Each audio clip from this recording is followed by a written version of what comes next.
कह रहा है 7 मीटर ऊंचे भवन के शिखर से, 7 मीटर ऊंचे भवन के शिखर से केबल टावर के शिखर का उन्नयन कोण 60 डिग्री है। पहले क्या करना है, कितना का 7 मीटर ऊंचे भवन, तो पहले 7 मीटर ऊंचा भवन बनाया जाए। ये घर बना दिए, घर बना दिया ना बाबू। ये मेरा क्या है, भवन हो गया। इसकी हाइट कितनी है, 7 मीटर। 7 मीटर ऊंचे भवन के शिखर से केबल टावर, केबल टावर इससे ऊपर होगा कि नहीं होगा, ये टावर हो गया ना, टावर हो गया कि नहीं हो गया। देखो तो केबल टावर के शिखर का उन्नयन कोण, केबल टावर का शिखर का, अब बोल रहा है भवन के शिखर, यही ना है, और केबल टावर का शिखर, ये दोनों का मिला देते हैं। इनका एंगल कितना बना बाबू, कितना डिग्री कर रहा है, 60 डिग्री, तो 60 डिग्री बना दिए, बना दिया ना। अब कह रहेगा और इसके पाद का, किसके पाद का, इसके पाद का अवनमन कोण 45 डिग्री, इसके पाद का अवनमन कोण कितना दे दिया है, कितना दे दिया है, ये दिया है 45, तो एकांतर कोण से ये भी कितना हो जाएगा, 45 हो गया।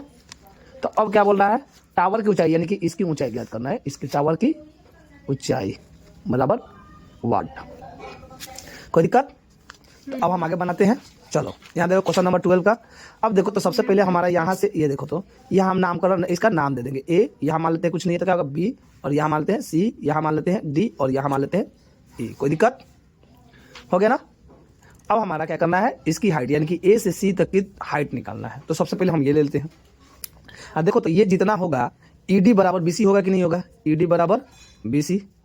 देखो तो यहाँ से देखो तो ये हाइट और यहाँ से सेम होगा कि नहीं होगा, क्योंकि यहीं से शिखर से किए हैं, क्योंकि यहाँ तक हाइट है तो यहाँ तक किसका हाइट होगा, भवन की हाइट भी होगा। तो हम ये सबसे पहले ट्रायंगल त्रिभुज ई डी सी में चलते हैं।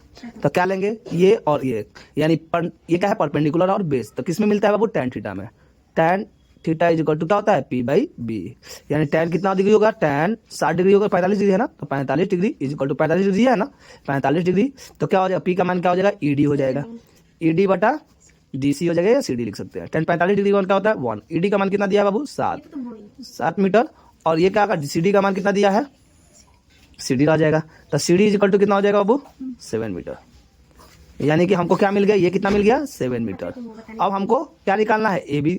अब ट्रायंगल किस में लेते हैं, पुनः त्रिभुज किस में चलेंगे, ए बी ई में, ए बी ई में, ठीक है।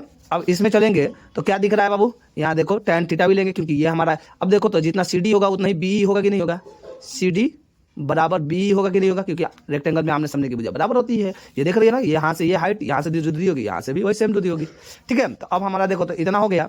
तो अब हम त्रिभुज ए बी ई में चल रहे हैं, तो क्या लेंगे, tan थीटा लेंगे ना बाबू, tan theta equal to P by B. tan कितना लेंगे, 60 डिग्री लेंगे, 60 डिग्री लेंगे ना, पी का मान कितना हो जाएगा, ए बी बटा बी कितना हो जाएगा, बी हो जाएगा ना।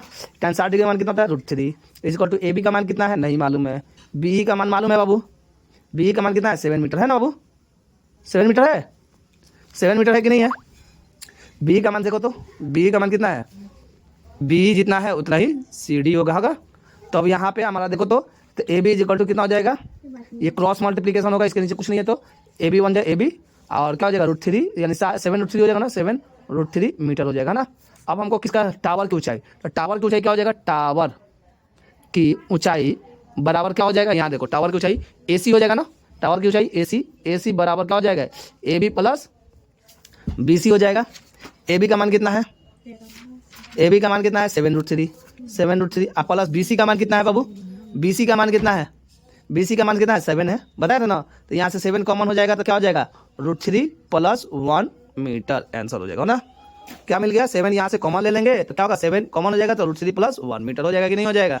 क्लियर, कोई दिक्कत, समझ में आ गई बात।